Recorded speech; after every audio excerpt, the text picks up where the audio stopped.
Right atrium, chamber of the heart. तो उसको आज का हमारा टॉपिक है राइट एट्रियम, जो कि हमारे प्रीवियस ईयर क्वेश्चन पेपर में से एक क्वेश्चन है। मैं आपको बता दूं 2013 का हमारा क्वेश्चन पेपर है। 2013 का जो क्वेश्चन पेपर है उसमें हमारा ये सेकंड क्वेश्चन है। सेकंड क्वेश्चन है short note on right atrium. तो एकदम से आ जाना, पूरा हार्ट अगर हमें आता है तो हम अच्छे से लिख पाते हैं, लेकिन एकदम से इस तरीके के शॉर्ट नोट्स आ जाते हैं तो हमें थोड़ा सा प्रॉब्लम आता है। तो उसी को मैंने सॉल्व करते हुए ये वीडियो बनाया है, ये लेक्चर अपलोड कर रही हूँ। तो देखिएगा, अगर आपके लिए यूजफुल रहता है तो प्लीज लाइक शेयर सब्सक्राइब जरूर कीजिएगा। तो चलिए स्टार्ट करते हैं अपना आज का टॉपिक, जो कि है राइट एट्रियम। राइट एट्रियम जो कि क्या है, चैम्बर ऑफ द हार्ट, यानी कि हार्ट का क्या है, ये one of the chambers of the heart, यानी कि एक जो भी हार्ट के जो 4 चैम्बर हैं उसी में से ये एक क्या आता है, राइट एट्रियम आता है। देन आता है डेफिनेशन। डेफिनेशन में क्या आएगा, राइट एट्रियम क्या है, वन ऑफ द 4 चैम्बर्स, जो कि 4 चैम्बर्स होते हैं हार्ट के, उन्हीं में से एक होता है। आवाज कम थोड़ी सी। It receives deoxygenated blood from the body, यानी कि ये क्या करता है, राइट एट्रियम आपको मैं बता दूं 4 चैम्बर किस तरीके से होते हैं। हार्ट की शेप तो थोड़ा सा बनाना मुश्किल है। ये हमारे 4 चैम्बर हैं। ये हमारा राइट एट्रियम है, लेफ्ट एट्रियम है, ये लेफ्ट राइट वेंट्रिकल है, ये लेफ्ट वेंट्रिकल है, राइट लेफ्ट राइट लेफ्ट। ये हमारे एट्रियम है और ये क्या है, वेंट्रिकल। ये है हमारा वेंट्रिकल। तो इस तरीके से हमारे जो 4 चैम्बर हैं उसी में से जो हमारा ये होता है, ये वाला राइट एट्रियम होता है।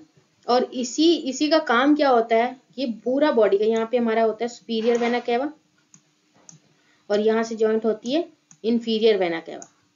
तो इस तरीके से जो भी पूरी होल बॉडी का हमारा डीऑक्सीजनेटेड ब्लड होता है वो सबसे पहले यहीं पे आता है एंड पंप करता है राइट वेंट्रिकल के अंदर। फिर उसके बाद ये राइट वेंट्रिकल में आता है ब्लड यहाँ से। तो ये वाला हमारा राइट एट्रियम होता है। एनाटॉमी क्या है इसकी और स्ट्रक्चर क्या है, वही एनाटॉमी का मतलब ही स्ट्रक्चर होता है, फिजियोलॉजी का मतलब होता है function. Locate in the upper right part, यानी कि ये कहाँ होता है। अब जैसे मैंने आपको बताया कि 4 चैम्बर हैं, ये कहाँ प्रेजेंट होता है, अपर राइट पार्ट में। वॉल्स क्या होती है इसकी, थिन होती हैं, मस्कुलर होती हैं। ओपनिंग इसकी कहाँ कहाँ होती है, सुपीरियर वेना कावा होती है, जैसे कि मैंने आपको बताया 4 चैम्बर होते हैं। एक यहां से होती है सुपीरियर वेना केवा, एक होती है इंफीरियर वेना केवा, जो कि इस तरीके से यहां से ओपनिंग होती है, बैक साइड से इसके अंदर ही ओपनिंग होती है।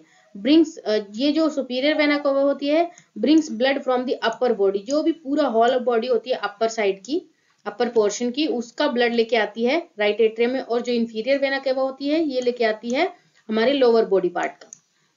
कॉर्नरी साइनस, कॉर्नरी साइनस क्या होता है, drain blood from the heart muscles, यानी कि जो भी हार्ट की जो मसल्स होती हैं उनका भी तो कुछ आउटपुट होता होगा, तो वो भी क्या करती हैं, अपना जो ब्लड होता है वो ड्रेन करती हैं। जो भी उनकी मसल्स होती हैं हार्ट की, कॉर्नरी साइनस जिसे बोलते हैं, drain blood from the heart muscles, heart की जो मसल्स होती हैं वो भी यहीं पे ड्रेन करती हैं ब्लड को। फंक्शन क्या है इसकी, कलेक्ट डीऑक्सीजनेटेड ब्लड, बिल्कुल जो हमारा राइट एट्रियम है। हार्ट का शेप इस तरीके से होता है।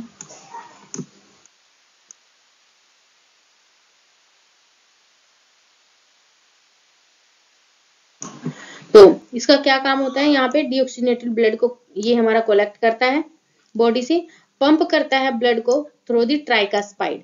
यहाँ पे एक वॉल होती है, पेयर ऑफ वॉल होती हैं जो इस तरीके से बनी होती हैं। तो यहाँ से जब ब्लड आता है तो वो उसको नीचे की तरफ धकेलती हैं और फिर क्लोज हो जाती है, जिसे हम बोलते हैं ट्राइकास्पाइड वॉल, जो कि कहाँ होती है, जो क्या करती हैं, हमारे राइट एट्रियम से राइट वेंट्रिकल में ब्लड को पुश करने में हेल्प करती हैं। And contain the sino arterial node, ऐसे नोड जिसे बोलते हैं, वो भी यहीं पे प्रेजेंट होती हैं।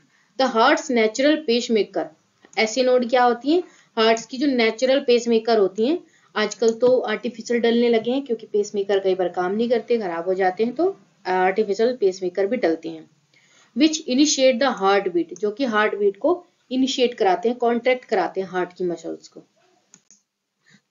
क्लिनिकल सिग्निफिकेंस क्या क्या हो सकते हैं? आर्ट्रियल फिब्रिलेशन हो सकता है, जिसमें क्या होता है कि इरेगुलर हार्ट बीट होगा। क्यों? Due to faulty signals in the right atrium. अगर फॉल्ट सिग्नल्स मिलेंगे राइट एट्रियम में तो क्या होगा? इरेगुलर हो जाएंगी हार्ट बीट, जिस कंडीशन को नाम क्या देते हैं? Arterial atrial fibrillation. देन आता है राइट एट्रियल एनलार्जमेंट भी, ये भी एक कंडीशन है जो कि कॉज्ड होती है by the chronic lung disease. अगर लंग्स में क्रोनिक मतलब लंग्स में कोई क्रोनिक डिजीज है देन वो क्या करेगी? राइट एट्रियम को एनलार्ज कर देगी, अफेक्ट करेगी।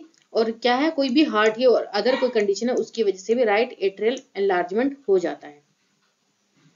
तो ये था आज का हमारा टॉपिक। ज्यादा लॉन्ग नहीं रखा मैंने इस लेक्चर को, क्योंकि बहुत रेयर चांस होते हैं इस टॉपिक के आने को, बट क्योंकि हमारे प्रीवियस ईयर क्वेश्चन पेपर में आया हुआ है, आप प्रीवियस ईयर क्वेश्चन पेपर को जाकर सर्च कर सकते हैं, जिसका लिंक मैं आपको डिस्क्रिप्शन में दे दूंगी। आपको पूरा का पूरा क्वेश्चन पेपर देख सकते हैं, उसी में से ये क्वेश्चन है जिसका सॉल्यूशन आपको यहाँ पे मिला हुआ है। थैंक यू फ्रेंड्स, फिर मिलते हैं नेक्स्ट वीडियो में नेक्स्ट टॉपिक के साथ।